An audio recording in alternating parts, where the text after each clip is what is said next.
The storm tore the sky apart as if the world were ending.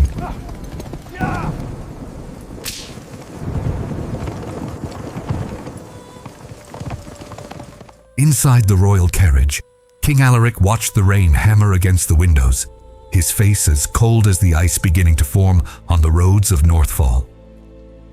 He was 28 years old. He had ruled alone since he was 14, and he trusted no living soul. The carriage jolted violently, its wheels finding a deep rut in the muddy road. A figure emerged from the downpour. An old woman, stooped and soaked, holding out a trembling hand. The coachman hesitated, his voice a nervous murmur carried by the wind. "My lord, there is an old woman. She looks injured." Alaric did not even glance out the window. His gaze remained fixed on the dark, rushing landscape. "Continue." "But sire," I said, "continue." The words were sharp, like chips of ice. The old woman dragged herself to the side of the carriage, her knuckles rapping weakly against the glass. Her eyes, strange, far too deep, found his. Her voice cut through the storm with an impossible clarity. "Please, good sir, I only need shelter from the storm." Alaric turned his face away, a flicker of disgust tightening his jaw. Years of betrayal had taught him one brutal lesson. Trust was a luxury kings could not afford. His father had been poisoned by someone close, a trusted advisor in his own war camp. His mother, broken by grief, had descended into madness and been sent away. He would not make the same mistake. His heart was a fortress, and its gates were sealed. "Drive on," he ordered, his voice a frozen command. The old woman stepped back, but there was no hurt on her wrinkled face, only a quiet, unsettling understanding. She inclined her head, water streaming from her gray hair. "I understand, my good lord." Her voice was unnervingly gentle. "I understand." And then she was gone. She did not walk away. She vanished, like smoke snatched by the wind. A cold dread, colder than the storm, coiled in Alaric's gut, but he pushed it down.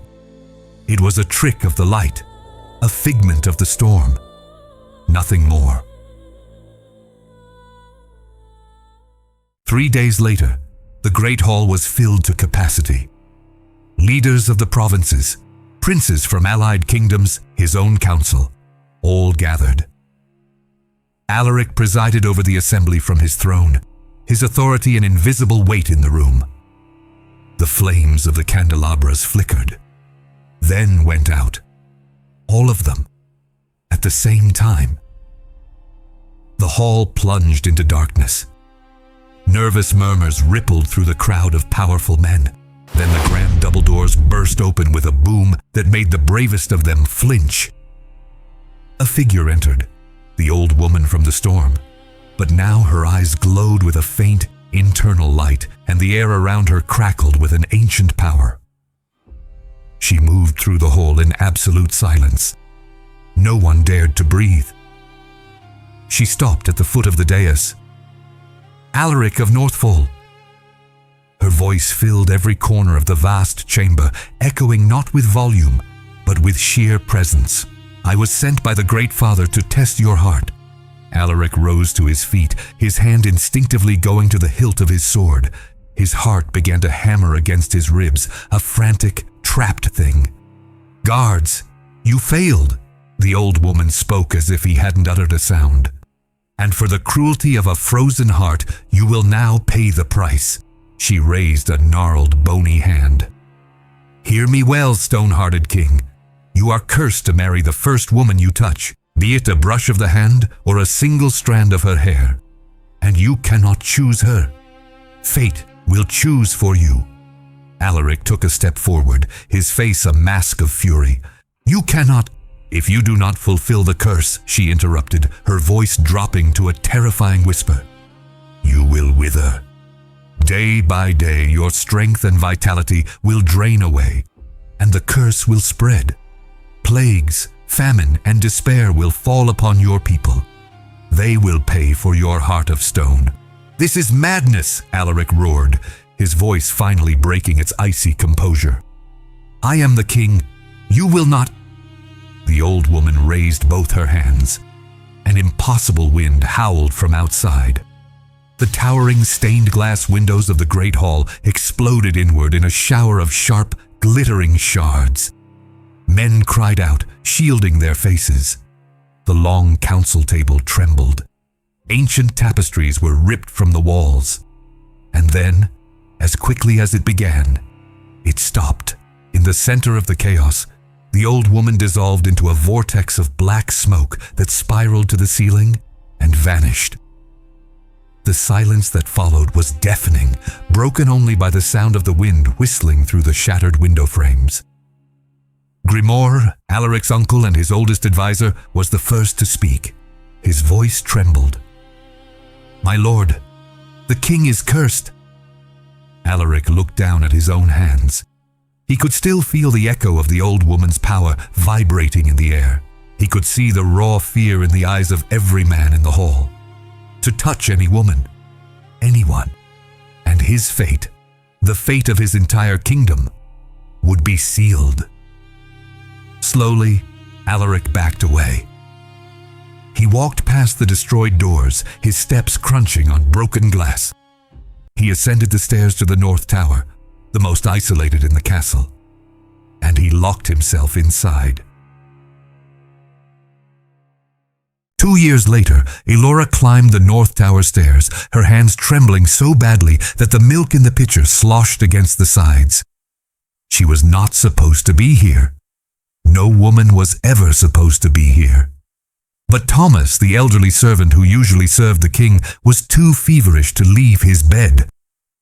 "Please," he had begged that morning, his voice a weak rasp. "Just leave it at the door. Knock, then run. He must never know it was you." Elora did not truly understand. She knew the king lived in isolation. She knew it was forbidden to even speak his name above a whisper, but she did not know why. She had arrived at Northfall 6 months ago with her grandmother, Ada, after a relentless drought had ravaged their home village. The castle was hiring servants.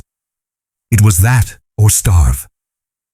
The other maids whispered about the king sometimes, in hushed, fearful tones in the kitchens or laundry rooms. They said he was sick, or mad, or cursed, but the guards silenced any such talk with a single, menacing glare.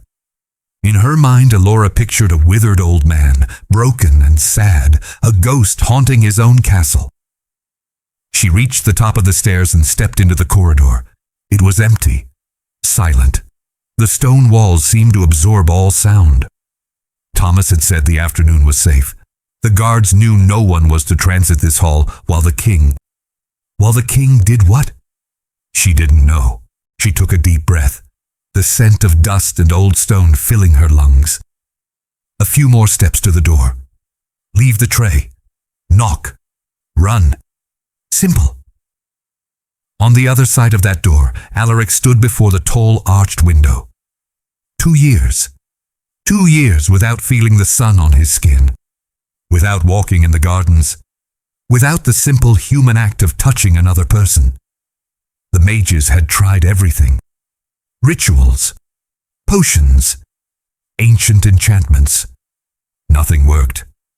The curse was old, powerful and unbreakable. His life had become a prison of solitude, each day a mirror of the last. But today, the sun was a sliver of gold in the pale sky, and the corridor would be empty. The guards knew the schedule. It would be safe, just for a moment, just to feel the air. He pulled the heavy oak door inward. It happened too fast to think. He stepped out. She turned the corner. They collided. The tray flew from her hands. The ceramic pitcher shattered on the stone floor, a splash of white milk erupting like a wave. Bread tumbled across the stones. Elora lost her balance, her body tipping backward, a small cry escaping her lips.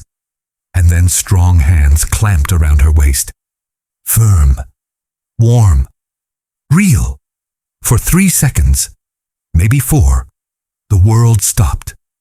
The sound of the shattering pitcher still echoed in the air, but in the space between them, there was only a deafening silence. Alaric looked down. A pair of honey-brown eyes stared up at him, wide with shock. Strands of blonde hair escaped from her braid, framed a delicate, heart-shaped face. She was so close he could feel the warmth of her breath, smell the clean, simple scent of soap and fresh herbs clinging to her clothes. It was a scent of life, of sun, of everything he had lost. And in that moment, as he held her, he forgot. He forgot the curse. He forgot the 2 years of isolation. He was just a man, holding a woman, preventing her from falling. The thought arrived a second too late, a shard of ice piercing the warmth. The curse. He was touching her. I am so sorry. Elora's voice broke the spell. She scrambled out of his grasp, her cheeks flushed with shame as she dropped to her knees, fumbling to gather the broken pieces of the pitcher. Her hands were shaking violently. I'm so sorry. I should not be here. Thomas was ill and he asked me to... Alaric recoiled as if she were fire. His heart hammered against his ribs, not with fear, but with a terrifying, world-altering finality. The first woman you touch, even a single strand of her hair.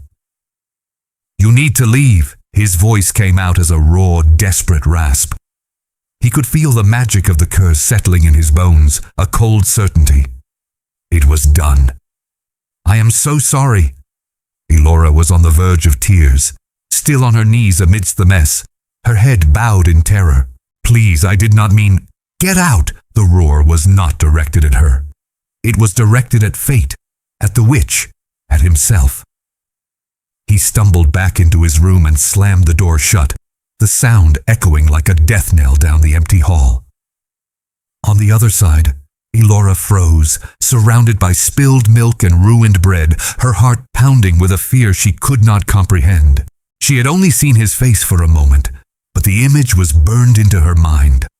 The piercing green eyes, not of an old withered man, but of someone young, powerful, and utterly terrified. Inside his chambers, Alaric leaned against the solid wood of the door, his breath coming in ragged gasps. He had touched her. He had held her by the waist. He had looked into her eyes. The curse was fulfilled, and he did not even know her name. Alaric did not sleep. When he finally drifted off in the suffocating darkness just before dawn, the nightmare came for him. He saw it all again. The old woman gliding into the great hall, her eyes burning holes in the shadows. Her voice, a serpent coiling around his soul. Even a single strand of her hair. The words repeated, an infinite, torturous loop growing louder with each echo. A strand of hair. A strand. A strand. He woke with a jolt, bile rising in his throat. A cold sweat slicked his skin, and a wave of nausea churned his stomach. His hands trembled so violently he could barely strike a flint to light a candle. The flame flickered to life, casting dancing shadows on the walls, each one looking like the stooped figure of the witch. It had begun. The withering. The curse was sinking its claws into him. At dawn, Alaric summoned the council for an emergency session. The men filed into the great hall, their faces grim. Grimoire, his uncle, looked as though he had aged 10 years overnight. They took their seats around the long table, the very same table where the curse had been pronounced 2 years ago. The repaired windows did little to lighten the oppressive atmosphere. It has happened, Alaric said, his voice flat, devoid of emotion. It was the only way he could speak without it breaking. Yesterday afternoon, I touched someone. The silence in the hall was absolute, thick enough to choke on. A woman? Grimoire asked, his voice a strained whisper. A servant girl. I do not even know her name. Lord Matthias, the youngest on the council, leaned forward, his expression earnest. My lord, perhaps there is still time. If we send for the mages of... There is no time. Alaric dragged a hand over his face. The skin felt clammy, foreign. I can already feel the effects. I have been ill all night." Another silence descended, heavier this time, suffocating. It was Councillor Alaric, a man known for his pragmatism, who spoke first. His voice was steady. "Then, there is no choice. Your Majesty must marry her." "Marry her?" Grimoire exploded, slamming his fist on the table. "The king is promised to Princess Helene of Darkfall. To break that accord would be—" "Better than letting the kingdom fall to ruin," Alaric cut in, his tone sharp. "The curse will spread. The witch was clear. Famine, plague. Our people will suffer. Darkfall could declare war," Grimoire shot back, his face reddening. "And if our king dies, there will be war for the throne anyway," Matthias countered, his voice rising. "At least this way, he will be alive to lead us." The argument ignited, voices rising in a cacophony of fear and desperation. Grimoire swore there had to be another way. The others insisted the marriage was the only path. Alaric listened in silence, his head throbbing. Princess Helene. He despised her. She was cruel, vain, and manipulative. Their betrothal had been a cold political necessity, a chain he had dreaded his entire life. A dark, treacherous part of him had even been grateful for the curse, for the reprieve it granted him from that miserable fate. But now fate had chosen another. A servant girl with honey-brown eyes who smelled of soap and fresh herbs. "It is decided," Alaric's voice sliced through the argument like a blade. He rose to his feet, commanding the room not with volume, but with the sheer weight of his resolve. "I will marry the servant girl." Grimoire went pale. "My lord, I implore you, at least consider—" "There is nothing to consider. The curse has left me no choice." Alaric's gaze swept over each man at the table. A king once more. "Send someone to find out who she is, and bring her to the castle tomorrow at dawn." The councillors exchanged glances. Slowly, one by one, they nodded their assent. The matter was settled. Meanwhile, on the other side of the castle, in the hot, noisy kitchens, Elora was kneading dough with far too much force. Her hands still trembled, but for a different reason. She had not slept, her mind replaying the encounter in the hall. Those piercing green eyes, those strong hands on her waist, the way he had held her, firm, yet gentle, as if she were something precious, about to break. He had run from her afterward, yelled for her to get out, but for a few seconds he had looked at her as if— "Elora." One of the older cooks nudged her arm. "You're murdering that dough, child." "Sorry." Elora loosened her grip, her cheeks flushing, but she could not stop thinking. The king was ill, they all said. That was why he lived in isolation. So who was that man? A visiting noble? A prince? A secret brother to the king? He was handsome, dangerously so, and the way he had held her. "They say the king is to be married," another servant girl muttered as she peeled potatoes. Elora's head snapped up. "Finally," the woman continued, her voice a conspiratorial whisper. 2 years locked away in the tower. Perhaps a wife will cure him of whatever ails him." The others murmured in agreement. No one knew for certain what the king suffered from, but everyone hoped a marriage would bring a change. Elora returned to her dough, her thoughts swirling. Perhaps at the wedding she would finally see the king's face. She had no idea that the man who had held her was the very king she wondered about, and that at that very moment royal guards had already been dispatched with one mission: to find her. Her life was about to change in ways she could not possibly imagine. The knock on the door came before dawn. 3 raps. Hard. Authoritative. The sound sliced through the quiet of the small house. Elora woke with her heart leaping into her throat, her breath catching. Beside her, in the narrow bed they shared, her grandmother Ada snored softly, oblivious. Another knock. louder this time, rattling the old wood of the doorframe. Elora slid out of bed, her legs trembling. She pulled her worn shawl around her shoulders, the rough wool a familiar but insufficient comfort. Her fingers shook as she fumbled with the latch on the door. When she pulled it open, the cold morning air hit her face. A royal officer stood on her doorstep. His armor was polished to a dark gleam, catching the faint pre-dawn light. His expression was grim, impersonal. Behind him, 2 guards sat mounted on war horses, their silhouettes massive and intimidating against the lightening sky. Elora felt the blood drain from her face. Her stomach plummeted. "Are you Elora, a servant at the castle?" The officer's voice was formal, cold, and carried an unnerving weight. Yes, sir." Her own voice was a thread of sound. "The king summons you to his presence. Immediately." The world tilted on its axis. "The king summons you." The words didn't make sense. Kings did not summon servants. Not personally. She must have misheard. Have I done something wrong?" The question was a desperate whisper. Her mind raced, replaying every moment of the previous day. The forbidden corridor, the mysterious man, the shattered pitcher.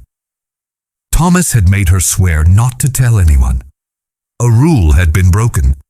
A serious rule. "Get dressed," the officer said, ignoring her question entirely. "You have 5 minutes." He did not move. He just waited, implacable as stone. Elora scrambled back up the creaking wooden ladder to the small loft, her hands so unsteady she could barely pull her simple dress over her head. The commotion woke Ada. "What is happening, child?" her grandmother asked, sitting up, her voice thick with sleep. "The king has summoned me, Nana." Elora tried to fasten her hair, but her fingers refused to obey. "I don't know why. I did nothing. I swear I—" "Hush now. Calm yourself." Ada took her granddaughter's trembling hands in her own. Her eyes, though old, were still sharp and clear. "Breathe. If it were something terrible, they would have dragged you away, not waited at the door." But Elora couldn't breathe. The image of the man's terrified green eyes flashed in her mind. He had yelled at her to get out. He had looked so desperate. She had broken a rule, and now she would pay the price. Perhaps Thomas would too. He was ill because of her, and now they would both be punished. "I have to go." Elora kissed her grandmother's wrinkled forehead. "If I don't come back—" "You will come back," Ada said, squeezing her hands. "You always do."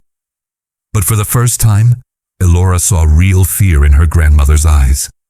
The ride to the castle was a blur of silent terror.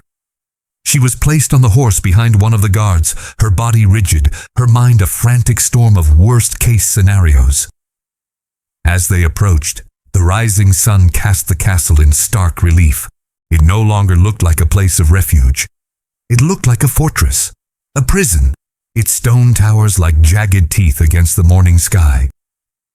They did not take her through the familiar servants' corridors. They led her through halls she had never seen, halls meant for nobles. Rich tapestries depicting ancient battles muffled their footsteps. Gilded candelabras hung from the ceilings. The marble floor was so polished she could see her own terrified reflection. They stopped before a set of massive carved oak doors. One of the guards knocked twice. "Enter," a voice commanded from within. The doors swung open. Elora took a hesitant step forward and stopped. The room was immense, dominated by a long meeting table. Tall windows flooded the space with morning light, and at the far end, standing with his back to her, looking out one of the windows, was a man. He turned, and Elora's world shattered. It was him. The long, honey-brown hair, the piercing green eyes, the man who had held her in the corridor. He was not a noble. He was not a prince. He was the king. King Alaric. Elora felt her legs give way. She swayed, grabbing the doorframe for support, a dizzying wave of nausea washing over her. "My lord, "This is Elora," the officer announced, "the servant girl who—" "I know who she is." Alaric's voice was quiet, controlled, but she could hear the tension coiled beneath the surface. He gestured dismissively. The guards exited, closing the heavy doors behind them, the click of the latch sealing her inside. Only 3 people remained in the vast, silent room. Alaric, Elora, and an older man she recognized from paintings, Lord Grymore, the king's uncle. "Do you know why you are here?" Alaric asked, his voice cutting through her shock. Elora opened her mouth, but no sound came out. She tried again. The corridor.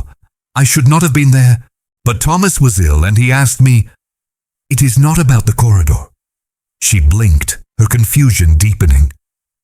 Alaric took a step toward her. The morning light illuminated his face, and for the first time, she saw the dark shadows under his eyes, the stark pallor of his skin. He looked utterly exhausted.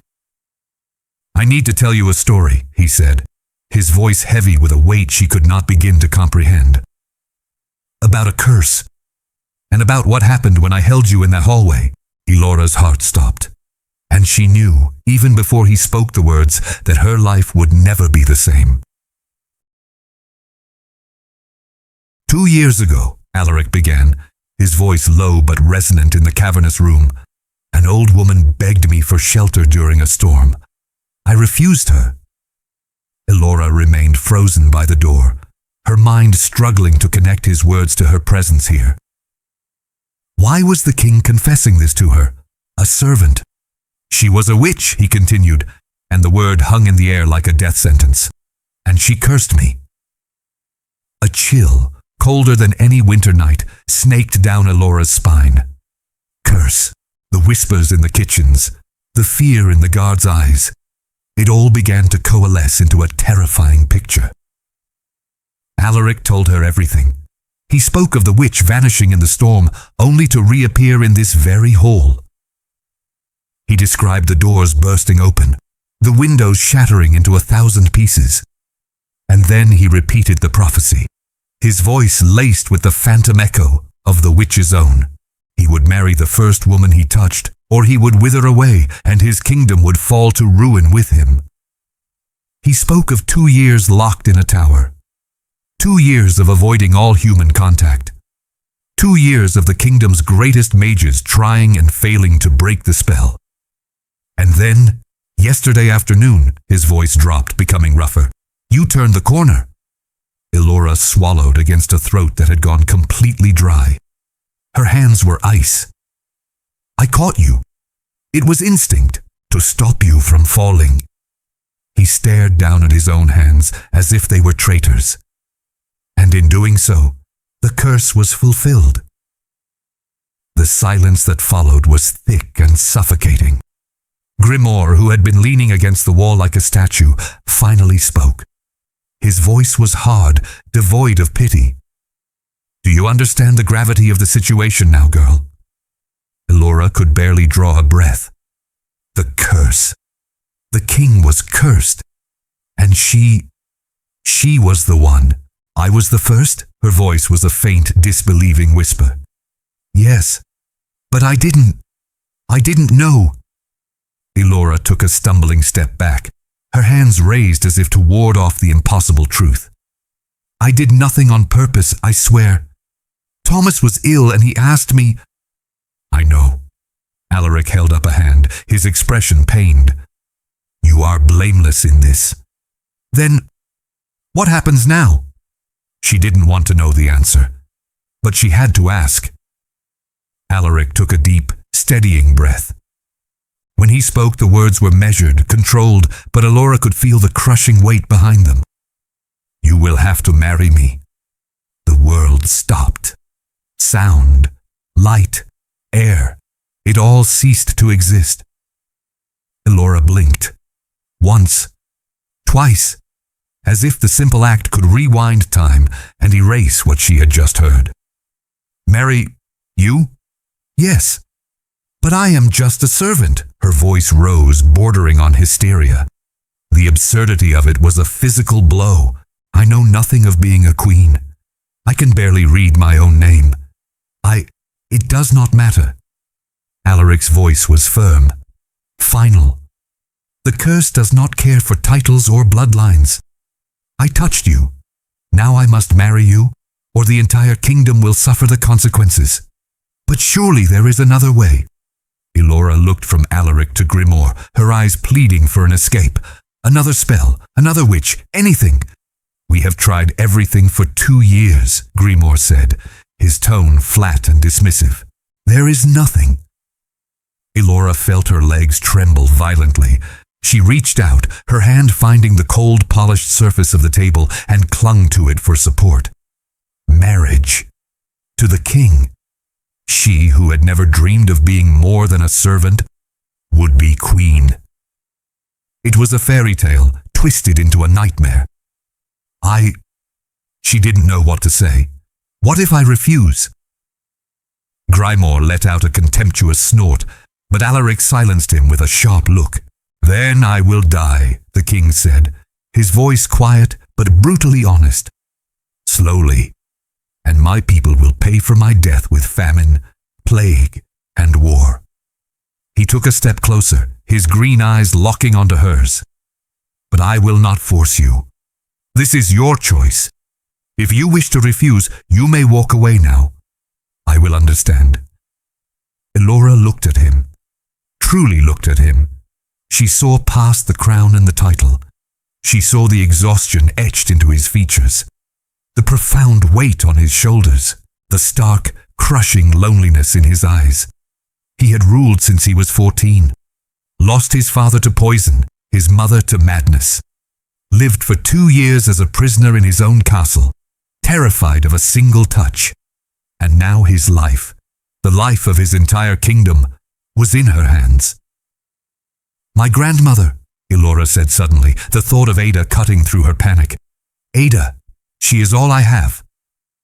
She will come to live in the castle with you, Alaric replied without a moment's hesitation.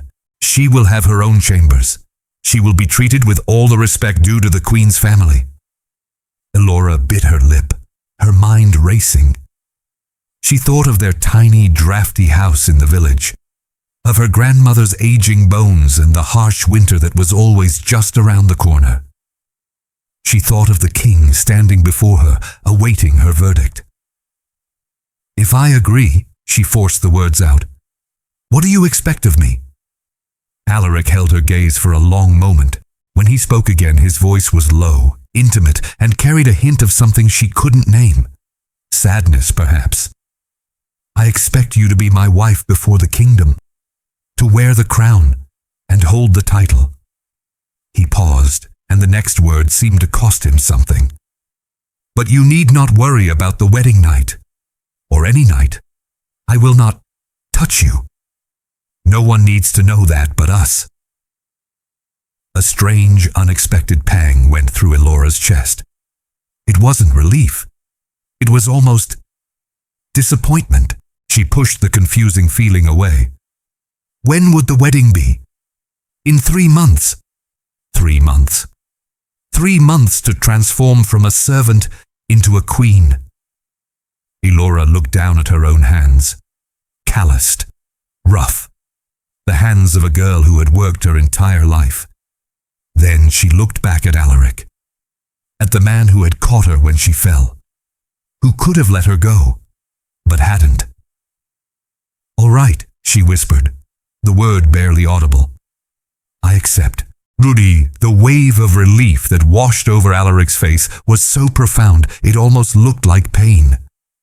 Thank you, he said, and for the first time, his voice wasn't that of a king.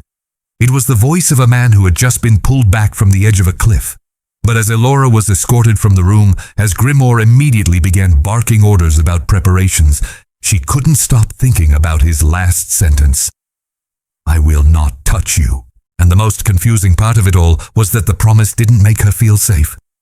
It made her feel unbearably sad. Elora did not return home. Before she had even fully processed her acceptance, before the echo of her own whispered, I accept, had faded in the vast hall, Alaric was in motion. His voice, no longer hesitant but sharp with a king's authority, cut through the air. Prepare the queen's chambers in the main tower. Summon the finest seamstresses and tailors in the capital, and send a carriage to the village.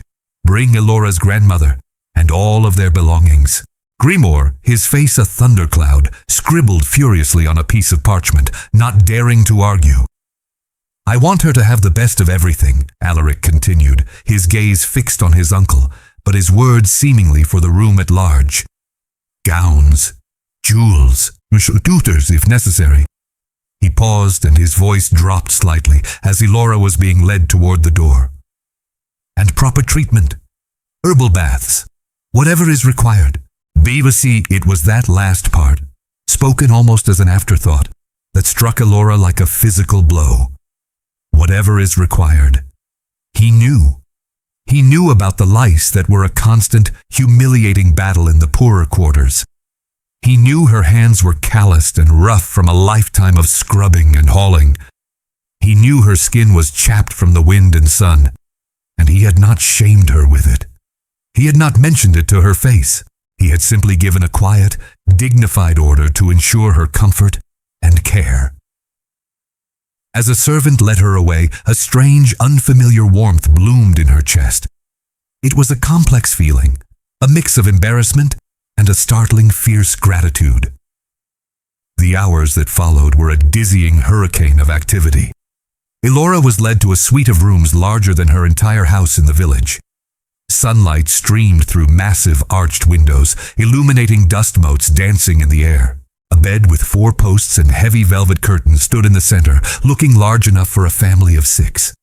There was a marble fireplace, already crackling with a low fire, and tapestries so rich with color they seemed alive. "These will be your chambers until the wedding," a soft-spoken lady-in-waiting named Lyra explained. "Afterward, you will move to the king's wing." Elora barely heard her.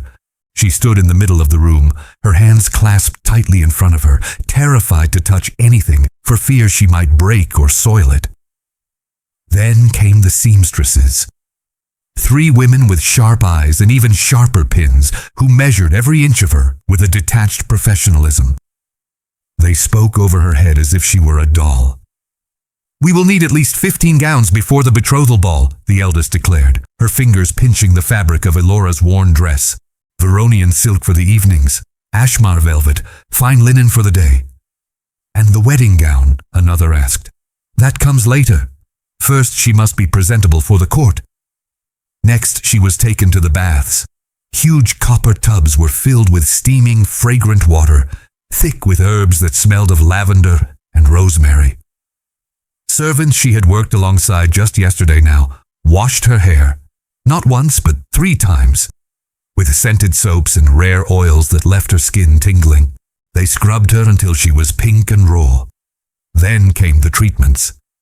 A pungent herbal paste was worked into her scalp for the lice. A thick, greasy cream was massaged into her hands and feet to soften the calluses. Everyone was gentle. Everyone was kind, but Elora felt utterly disconnected from her own body, a mannequin being prepared for display. That evening, when she was finally left alone in the enormous, silent room, she sat on the edge of the massive bed and wept. Not from sadness, not from joy, but from a profound, overwhelming sense of being completely and utterly lost. A soft knock came at the door. Elora hastily wiped her eyes. "Come in." The door opened, and a cry of pure joy escaped her lips. "Nana!" Ada entered, leaning on her familiar wooden cane, her bright eyes taking in the opulent room with a mixture of awe and amusement. Behind her, 2 servants carried their few meager possessions, a single battered trunk, a roll of blankets, and Ada's favorite cast-iron pot. "So, it's true," Ada said, a wide grin spreading across her face. "My granddaughter is to be a queen." Elora rushed forward and threw her arms around her grandmother, burying her face in the familiar, comforting scent of wood smoke and dried herbs. "I was so afraid they wouldn't let you come." "Let me? Child, they practically carried me." Ada chuckled, patting her back. "The king himself gave the order. Said I'm to have my own rooms right next to yours." They sat on the bed together. the fine silk compressing under their combined weight. Elora told her everything. The curse, the encounter in the hall, the impossible proposal, and Alaric's strange, sad promise not to touch her. Ada listened in silence, her expression thoughtful. When Elora finished, the old woman took her hands. "And do you like him?" Elora blinked. "What?" "The king. Do you like him?" I barely know him, Nana." "You saw him. He caught you when you fell." Ada had the sharp, knowing look that always saw right through her. "What did you feel?" Elora bit her lip. She remembered the strength in his hands around her waist, the shock in his green eyes, the way he had looked at her, just for a moment, as if she were the only person in the world. "Safe," she admitted in a whisper. "For a second I felt completely safe." Ada smiled, a slow, knowing smile. "Then perhaps this marriage will not be so terrible after all." But later that night, lying awake in the vast, lonely bed, Elora wasn't so sure. She ran her fingers over the smooth silk sheets, so different from the rough-spun wool she had known her whole life, and thought of Alaric's words. "I will not touch you." He was saving his kingdom. He had saved her from poverty, brought her grandmother to comfort and safety. He had also made it painfully clear.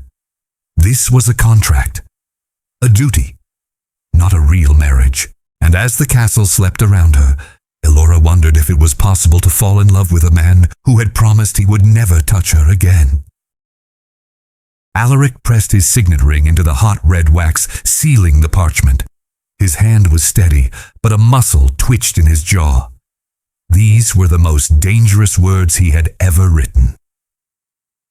"Your Royal Highness, King Edmund of Darkfall, it is with the deepest regret that I must inform you of the impossibility of fulfilling the marriage accord between myself and your daughter, Princess Helene. 2 lines, and an entire political alliance, the bedrock of Northfall's security for a decade, crumbled with them." In the letter, Alaric explained the curse.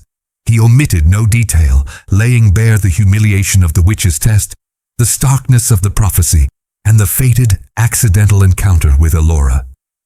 He framed it not as a choice, but as a divine mandate he was powerless to defy.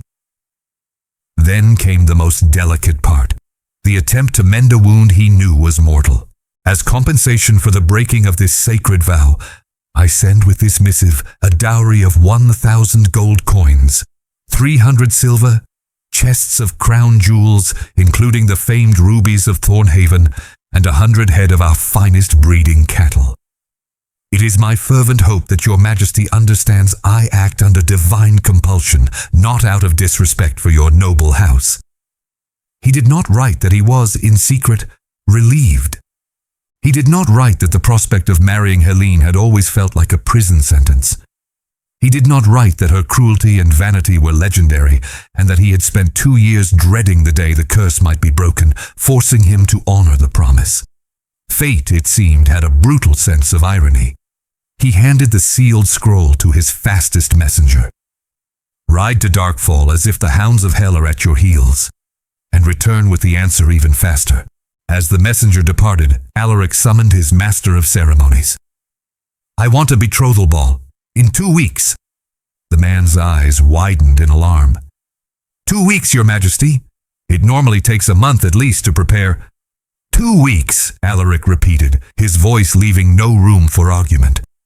"Send invitations to every allied kingdom, to the nobles of the provinces, to the lords and their families. Announce that the King of Northfall will finally present his future queen to the court." When the flustered master of ceremonies had scurried away, Grimoire emerged from the shadows of the council room. "You are playing with fire, nephew. I have no choice. Darkfall will see this as a profound insult. Helene is proud. Her father, prouder still. A ball celebrating your new betrothed before they have even responded?" "I know." Alaric poured a goblet of wine, but did not drink it.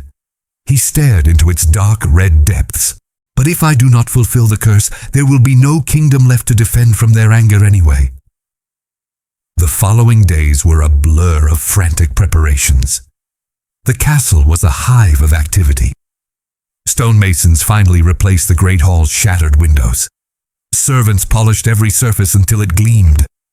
Invitations were dispatched, and responses began to trickle in. King Aldous of Merivale accepted with pleasure. Duke Hertford and his family would be in attendance. Lord and Lady Ashton were bringing their 3 sons.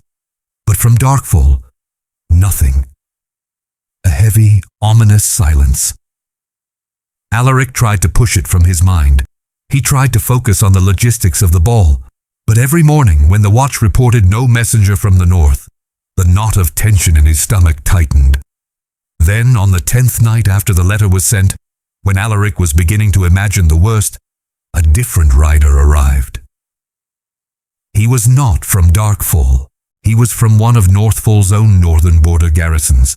The man was caked in mud and sweat, and he fell to one knee before the throne, gasping for breath. "Your Majesty, there is movement. Across the border with Darkfall. Troops!"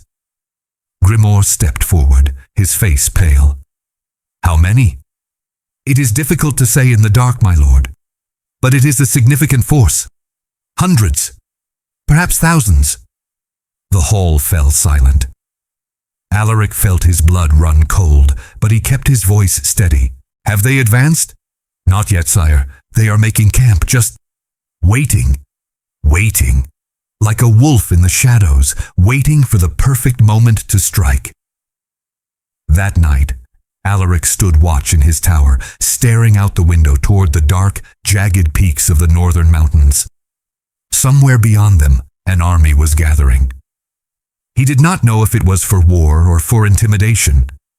The betrothal ball was in 4 days.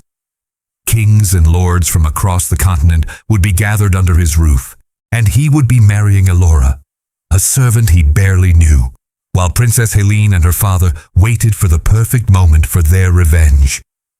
He should have been terrified. He should have been consumed with military strategy. Strangely, all he could think about was Elora. He had not seen her since that first day in the council room. The preparations kept her cloistered in another wing of the castle. But he found himself wondering about her constantly. About her honey-brown eyes, about the scent of soap and herbs, about the way she had trembled but had still found the courage to agree to marry him, to save a kingdom she barely knew. "Who are you, Elora?" he thought, his gaze lost in the stars. And he wished, not for the first time, that this was not just a curse to be fulfilled. He wished it were real. The reply from Darkfall arrived 3 days before the ball. Alaric recognized the seal instantly. Black wax, stamped with the silver raven of House Edmund. His hands remained steady as he broke it, but a cold, hard knot formed in the pit of his stomach. He unrolled the parchment. The script was elegant, precise, and utterly contemptuous. He read it once, then a second time. When he finished, he let the letter fall from his fingers onto the council table. It curled back on itself like a dying leaf. "It is war," he said, his voice flat and devoid of all warmth. Grimoire snatched the parchment. His eyes flew across the lines, and with every word the color drained from his face, leaving it a mask of gray stone. "Alaric of Northfall, your letter was received, and your insult understood. The breaking of a sacred marriage accord is not a slight that can be erased by gold or hollow apologies. My daughter has been publicly humiliated. My house dishonored. No dowry, however generous, can purchase back the honor of a princess. The troops you see on our border are not a threat. They are a promise. Should you proceed with this shameful marriage, it will be considered an act of war. Choose wisely.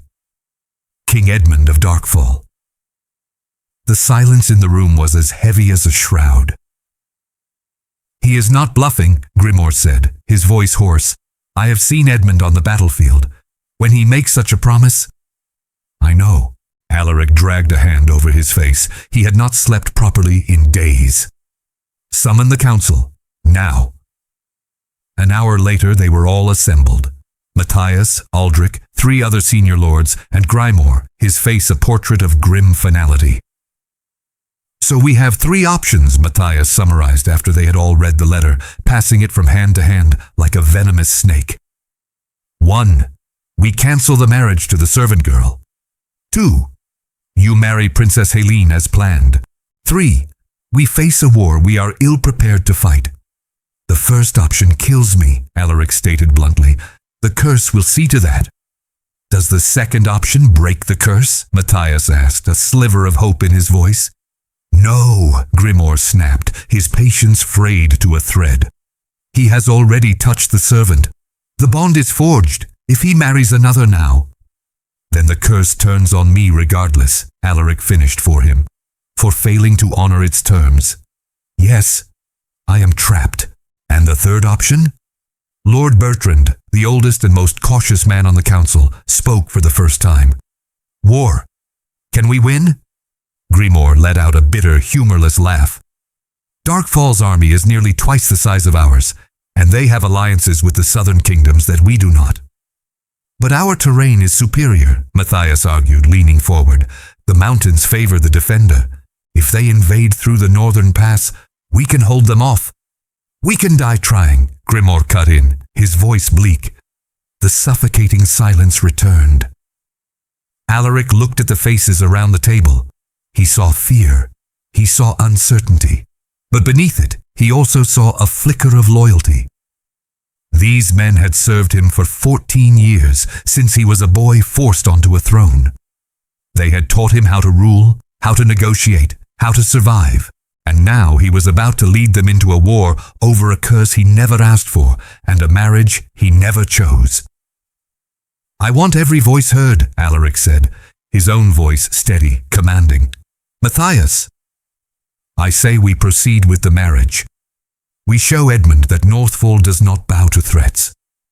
Aldrich, I agree. Furthermore, to cancel now. The girl has already been established in the castle. Word has spread. It would be a public humiliation for the crown. Bertrand?" The old lord sighed, his shoulders slumping. "In my 60 years, I have learned that honor often matters less than survival. But in this case, I believe canceling the marriage is simply trading one war for another. The curse will destroy this kingdom just as surely as Darkfall's army." One by one, the councillors gave their verdict. To proceed with the marriage, 5 votes. To cancel, 1 vote. Grimoire. Alaric looked at his uncle. "You remain opposed?" "To my dying breath," Grimoire said, his fists clenched on the table. "But I am only one voice. The decision is yours, Your Majesty." Alaric stood, every eye in the room fixed on him. "The betrothal ball will proceed as planned. In 3 days, I will present Elora as my future queen." His voice was iron, forged in the fire of this impossible choice. "And we will be married, with or without Darkfall's blessing." "And the war?" Grimoire asked quietly. "Then there will be war," Alaric said, his gaze turning to the window, toward the distant, unseen mountains. "But we will meet it standing, not kneeling." After the council had been dismissed, Alaric remained alone in the great hall. 3 days. 3 days until the ball where he would introduce Elora to the world. And quite possibly, 3 days until the start of a war that could destroy everything he had fought to protect. He should have been poring over maps, planning military strategies, reinforcing defenses, sending riders to his own allies. Instead, he found himself wondering if Elora knew. If anyone had told her that her simple, fated touch could unleash a war. What kind of man, he thought with a fresh wave of self-loathing, asks a servant girl to become a queen, only to lead her and her new kingdom into slaughter? The great hall glittered as if 1,000 stars had fallen from the sky and taken root in the ceiling. Crystal chandeliers, each holding 100 beeswax candles, cast a warm, golden light over the assembly. Silken tapestries depicting the history of Northfall in vibrant threads covered the stone walls. Tables arranged in a wide semicircle groaned under the weight of roasted meats, exotic fruits, and wines from kingdoms so distant they were almost myths. And at the center of it all, standing on a low dais beneath the vaulted ceiling where the witch had once pronounced his doom, stood Alaric. He was dressed entirely in black, the severity of his tunic broken only by the silver thread embroidering the royal crest over his heart. The heavy crown of Northfall rested on his dark hair. He looked every inch the king, powerful, composed, untouchable. But his hands, clasped behind his back, were clenched so tightly his knuckles were white. The guests had been arriving all day, a river of silk, velvet, and jewels flowing into the castle. King Aldous of Merivale, bluff and hearty, Duke Hertford and his elegant wife, Lord Ashton with his 3 handsome, arrogant sons. They came with gifts, chests of spices, bolts of rare fabric, purebred horses, and jewelry that flashed in the candlelight. It was a demonstration of alliance, a buttressing of support, but it was also a display of ravenous curiosity. Everyone wanted to see her, the woman who had broken the curse, the servant girl who would be queen. Alaric heard the whispers as he moved among his guests, his face a mask of cool courtesy.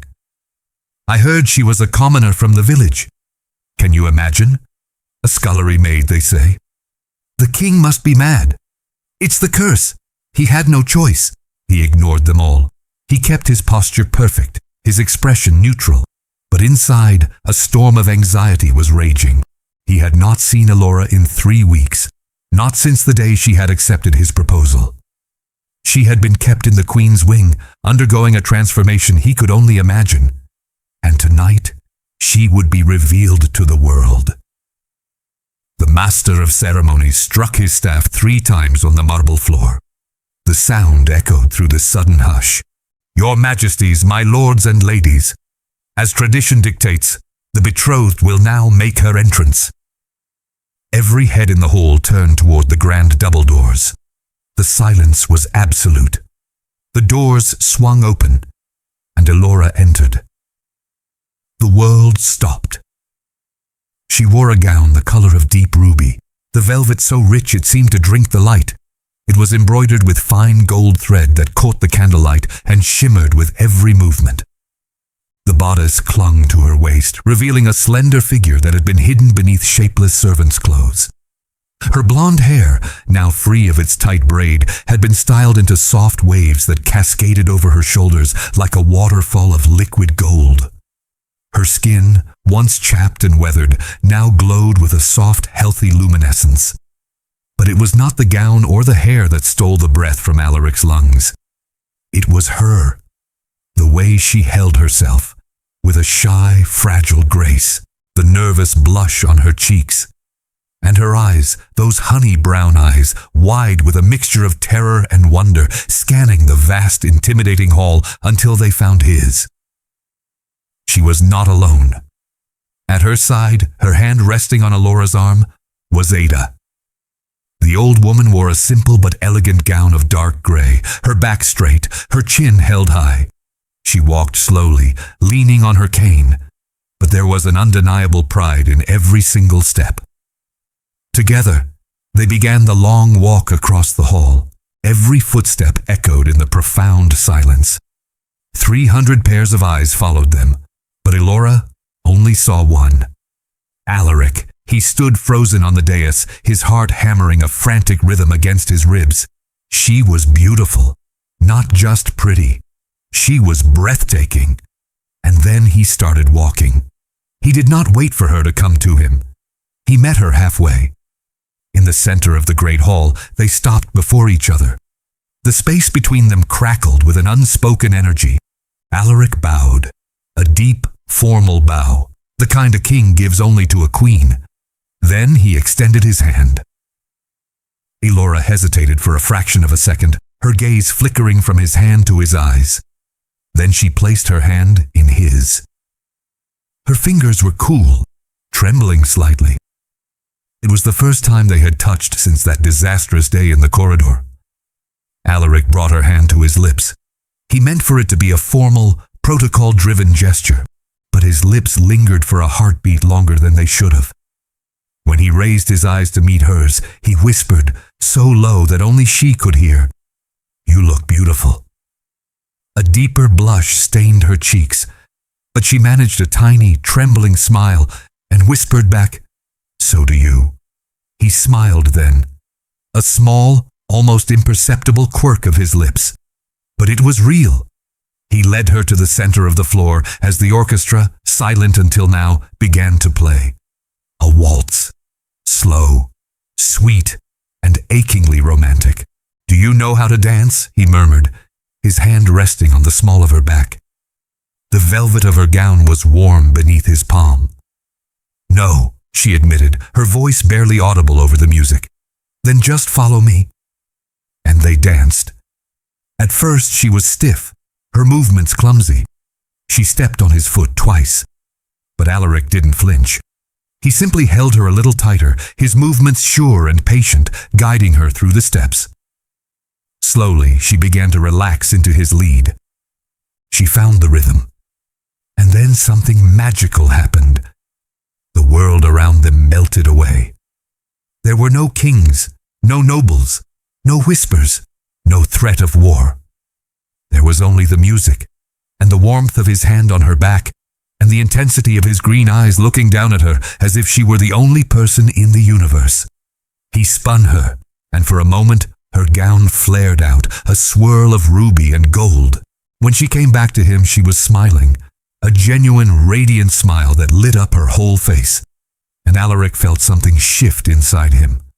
A thawing, a crack in the fortress he had built around his heart. When the music ended, he leaned in, his lips brushing her ear as he whispered, "Thank you." Elora looked up at him, her eyes shining, and she knew. She knew this was more than a duty. She knew he felt it too, and that the stone-hearted king was finally beginning to melt. Alaric could not sleep. The castle was silent, the last of the guests having retired hours ago.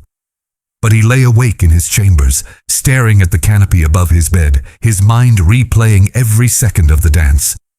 The way Elora had looked at him when she entered the hall, a terrified fawn in a forest of wolves.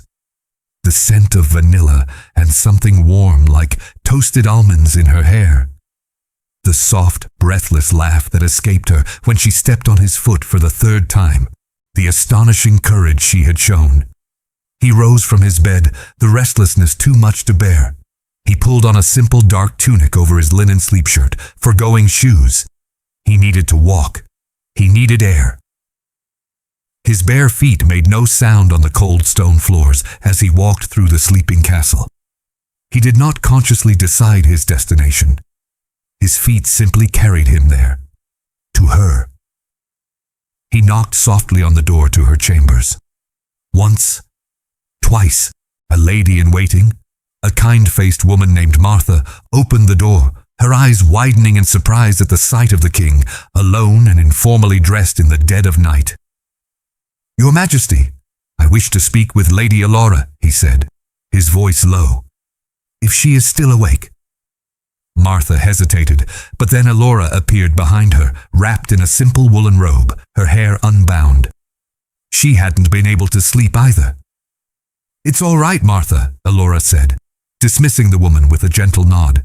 She looked at Alaric, her expression a mixture of curiosity and concern. "Has something happened?"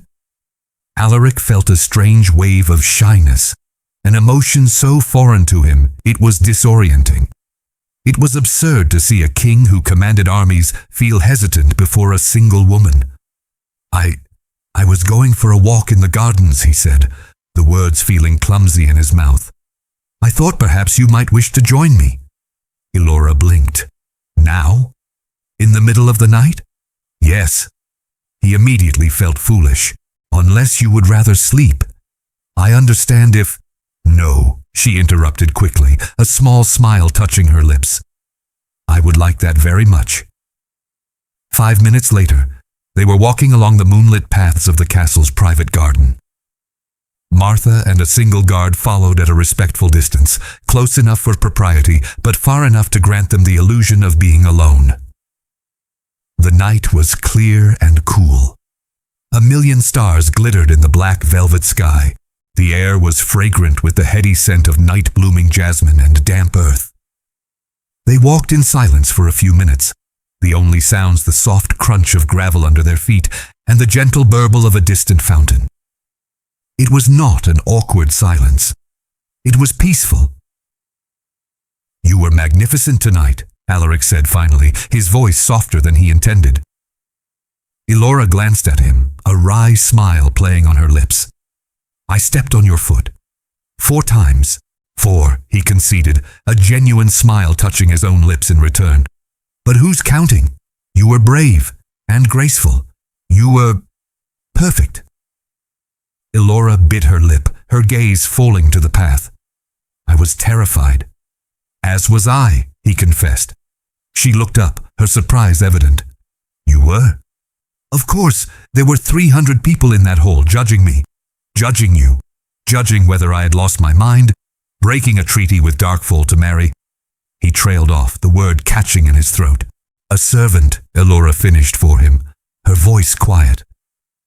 "You," Alaric corrected her, his tone firm as he stopped walking and turned to face her. "To marry you.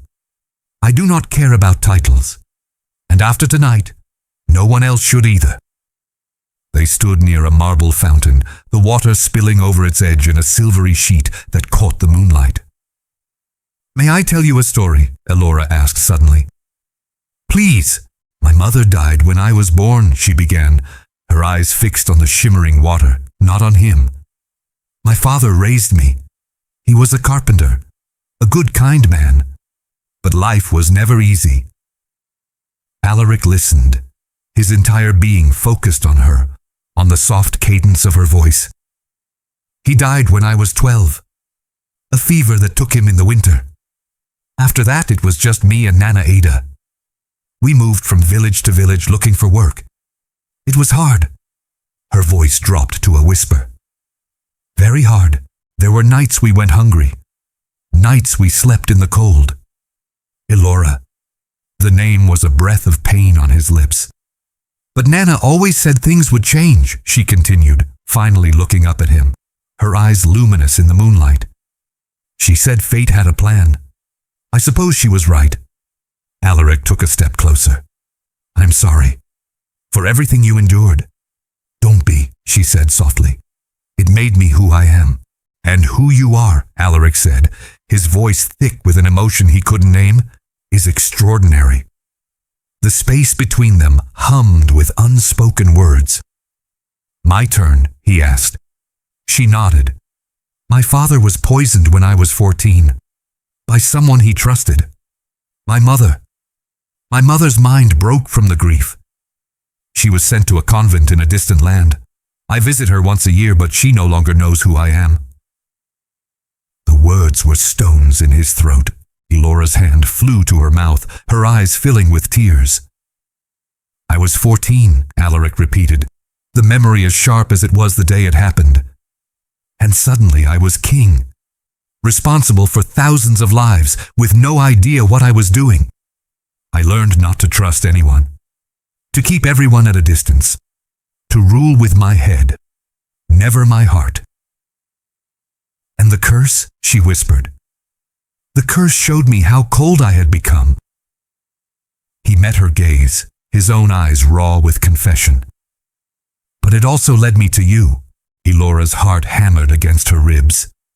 "I do not deserve this curse," Alaric said, his voice barely a whisper. "But I am grateful for it. Because without it, you would never have walked down that corridor.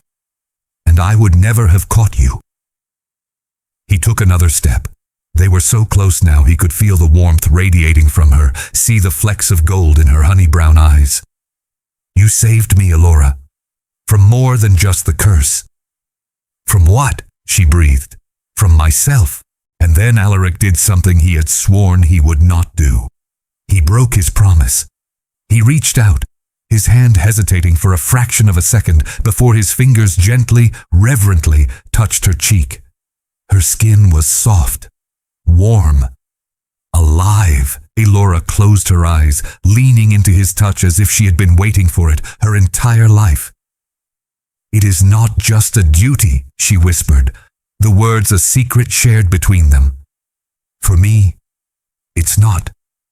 "Nor for me," he answered, his voice thick. And there, under the silent watch of the stars, in the fragrant quiet of the garden, everything changed. It was no longer a king and a servant bound by fate. It was a man and a woman, finding their own. After that night in the garden, everything changed. The invisible wall between them had crumbled. Alaric began requesting Elora's company for the midday meal. Every day, not in the great hall under the watchful eyes of the court, but in a small private solar with a warm hearth and a window overlooking the gardens where they had shared their stories. They talked about everything and nothing. She told him about life in the village, about the mischief she and the other children would get into, describing the time she stole a hot apple pie from a neighbor's windowsill and had to return it with burnt fingers and a tearful apology. He listened, captivated, a smile often playing on his lips. He, in turn, told her about the crushing weight of learning to rule as a boy, about the loneliness of the crown, about sleepless nights spent making decisions that would affect thousands of lives, decisions no child should ever have to make. And slowly, meal by meal, story by story, they began to truly know each other. But it was on one particular afternoon, as the autumn light slanted through the window, that everything changed again. "I received so many books from the bowl," Elora said, her voice bright with excitement as she held a warm cup of tea between her hands. "The Queen of Merivale gave me a whole collection on ancient history, and Duchess Hertford brought poetry." Alaric smiled. "You must be enjoying them." Elora's smile faltered, just for a moment. She looked down into her cup. I cannot read them." "What do you mean?" "I don't know how to read," she admitted, her cheeks flushing with a familiar shame. "I never learned. My father tried to teach me the basics, but after he died, well, survival became more important than letters." Alaric was silent for a long moment. Then he stood and held out his hand to her. "Come with me." He led her not to her chambers, but to the royal library. It was a place Elora had only glimpsed before, a vast, hallowed hall with 3 stories of oak shelves reaching to a frescoed ceiling. Spiral staircases coiled up into the shadows, and floor-to-ceiling windows bathed the room in golden light. The air smelled of old paper, leather, and beeswax. Elora turned in a slow circle, her eyes wide with wonder. "I have never seen so many books." "There are over 10,000 volumes here," Alaric said, his voice soft. "Some so old the pages crumble if you breathe on them too hard. It's beautiful, and it will all be yours to read," he said. He pulled out a heavy chair for her at a large, sun-drenched table. "But first, we must make it so you can." Elora blinked. "What?" "I will teach you," Alaric said, pulling a simple, leather-bound primer from a nearby shelf. A book with large, clear letters. "Every evening, if you wish, until you can read any book in this library on your own." And so the lessons began. Every night after dinner, Elora would meet Alaric in the quiet sanctuary of the library. At first, it was just letters, the alphabet, the sounds they made, how to string them together into syllables. Elora grew frustrated easily, her brow furrowed in concentration. "This is impossible," she would sigh, dropping the quill onto the table. "How does anyone learn this?" "Patience," Alaric would say, his voice gentle. His hand would cover hers, guiding the quill back to the parchment. "You have learned half the alphabet in 3 days. That is remarkable. You are just saying that to make me feel better." "I am not, and I will prove it." He pushed a clean sheet of parchment toward her. "Write your name." Elora picked up the quill. Slowly, with hesitant, shaky strokes, she formed the letters. Elora. You see, Alaric smiled, his eyes crinkling at the corners. You are learning. The weeks passed. The letters became words. The words became sentences. And every night, Alaric sat a little closer. Every night, his fingers brushed against hers more often as he guided her hand. Every night, the air between them grew heavier, charged with an unspoken anticipation, until one evening, Elora read an entire sentence aloud by herself for the first time. The king looked out at the horizon. She read slowly, but without a single mistake. Her head snapped up, her eyes shining with triumph. I did it! I read it! You did it! Alaric's face was radiant with a pride that was all for her. She turned to him, her excitement bubbling over, and only then did she realize how close they were. Mere inches separated them. The scent of old books was mingled with the clean, masculine scent of him. Alaric's smile slowly faded. His gaze dropped from her eyes to her lips. The air grew thick, heavy. Elora, he whispered, his voice suddenly hoarse. He didn't need to finish the question. She answered it for him. Leaning forward, she closed the small distance between them and pressed her lips to his. It was soft at first, hesitant and gentle. A question. Then Alaric's hand came up to cup the back of her neck, his fingers tangling in her hair as he deepened the kiss, and it became an answer. A fire ignited in Elora's chest, spreading warmth through every part of her. When they finally broke apart, they were both breathless. One day, Elora whispered, her forehead resting against his, I will write a book about this. About what? He murmured, his lips brushing against hers as he spoke. About a handsome king who was cursed to marry the first woman he touched. She smiled. And how he taught her to read. And how she fell in love with him during the lessons. Alaric pulled her back, capturing her lips in another kiss. Longer this time, more certain. Then I shall have to read this book, he murmured against her mouth, to see if it has a happy ending. I'm still writing it, she whispered back. But I think it does. Alaric could not focus. He was in his 10th council meeting in 3 days. The same grim faces, the same circular arguments, the same empty conclusions. We must reinforce the northern garrisons. Summon the provincial levies. Send riders to our allies in Merivale. They spoke of war as if it were inevitable, a foregone conclusion. And perhaps it was. Alaric slammed his palm down on the great oak table. The sharp crack silenced the room. Enough. His voice was a low, dangerous growl, frayed with exhaustion. Are you telling me that the only solution you can offer is bloodshed? The councillors shifted uncomfortably in their seats. No one met his gaze, because they all knew the truth. They had no other solution. Alaric dismissed them with a wave of his hand. He needed air. He needed space to think. He found himself walking through the castle corridors, his feet carrying him on a familiar path without conscious thought. He knew where he would find her. And there she was. Elora sat on a stone bench beneath a pergola, heavy with climbing roses, a book open on her lap. She was so absorbed in her reading, her lips moving slightly as she sounded out the words, that she did not hear him approach. He stopped, just watching her for a moment. The afternoon sun filtered through the leaves, dappling her golden hair. A few weeks ago, she could not read a single word. Now she devoured books as if starved for them. A feeling, fierce and protective, tightened in his chest. Elora, she looked up and her face immediately broke into a smile that had the power to make the weight of his crown feel lighter. Alaric. She closed the book, marking her page with a ribbon. You look exhausted. I am. He sat beside her on the bench, closer than protocol would ever permit, but they had left protocol far behind. I have just come from another council meeting. About Darkfall, she asked softly. It is always about Darkfall. He dragged a hand over his face. They want war, Elora. Edmund is simply waiting for our wedding day as his excuse to attack, and we have no solution." Elora was quiet for a moment, her gaze thoughtful.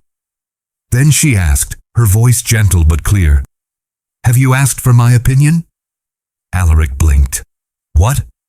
"You summoned your council. You listened to Grymore and Matthias and all the other wise men." She tilted her head, her honey brown eyes searching his. "But you have not asked me what I think." He stared at her, a wave of shame washing over him. She was right. In all his strategic thinking, he had still seen her as someone to be protected from this, not as a partner in it. You are right. I am sorry." "You don't need to be sorry," Elora said, setting her book aside. "You just need to listen." "Speak," Alaric said, turning his body fully toward her, giving her his complete, undivided attention. "Please, Reino." Elora took a breath, gathering her thoughts. "You are all seeing this as a matter of betrayal. King Edmund and Princess Helene certainly do. You are all trapped in the idea that you broke a promise." "Because I did." "No." Elora shook her head, a surprising firmness in her voice. "You did not break it. The Great Father did." Alaric frowned. "I don't understand." "The witch said she was sent by him. Did she not? To test your heart." Elora leaned forward, her eyes shining with an intense clarity. This was not a random punishment. It was divine will. "You did not choose to touch me. You were compelled by a fate set in motion by a higher power." He began to see the path she was forging. "So you did not betray Edmund," she continued, her logic simple and yet revolutionary. "You obeyed a greater command. Something beyond your control or his. But Edmund will not see it that way. He is blinded by rage and wounded pride. Then you must make him see." Elora reached out and took his hand, her touch both soft and grounding. "Invite them here, for a feast, not as enemies but as honored guests, and explain it. Truly explain it, not with pride or excuses, with humility. Frame it as a trial you all must endure. A flicker of hope, the first he'd felt in weeks, ignited within him. Go on. And as for Princess Helene," Elora bit her lip, thinking, "she feels rejected, humiliated. Any woman would. But what does she truly want? Power, status, to be a queen." "Exactly," Elora nodded. "So give her another path to it, a better one. Introduce her to someone worthy of her, a prince, an heir, someone who will see her value and place her on a pedestal." Alaric stared at her, utterly amazed. "How do you think of these things?" "Because I am a woman," Elora said with a small, sad smile, "and I understand the sting of being made to feel worthless. Helene does not want revenge. She wants validation. She wants to know she is still desired, still valuable. If you give her that—" "She might forget the insult," Alaric finished, his mind racing. "Not forget," Elora corrected gently, "but perhaps forgive. It is worth a try, is it not?" Alaric pulled her into an embrace, holding her tightly, a wave of desperate gratitude washing over him. "You are brilliant," he murmured into her hair. "How did I ever get so lucky?" She pulled back just enough to look him in the eye. "It wasn't luck," she reminded him, a playful glint in her eye. "It was a curse, remember?" He laughed, a real, unrestrained laugh, and for the first time in days, he felt the crushing weight on his shoulders begin to lift. That night, with Elora by his side suggesting the wording, Alaric wrote the letter. It was a masterpiece of humility and statesmanship. 3 days later, the reply came. A single word. Accepted. The feast was meticulously planned.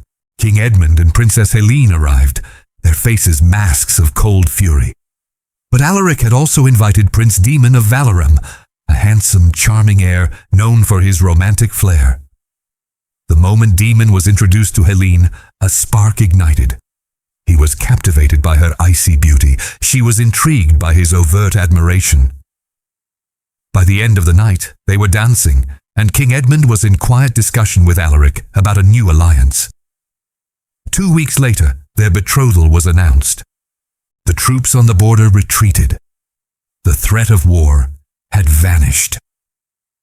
The wedding day dawned bright and clear. Elora stood before a mirror, barely recognizing the woman who stared back.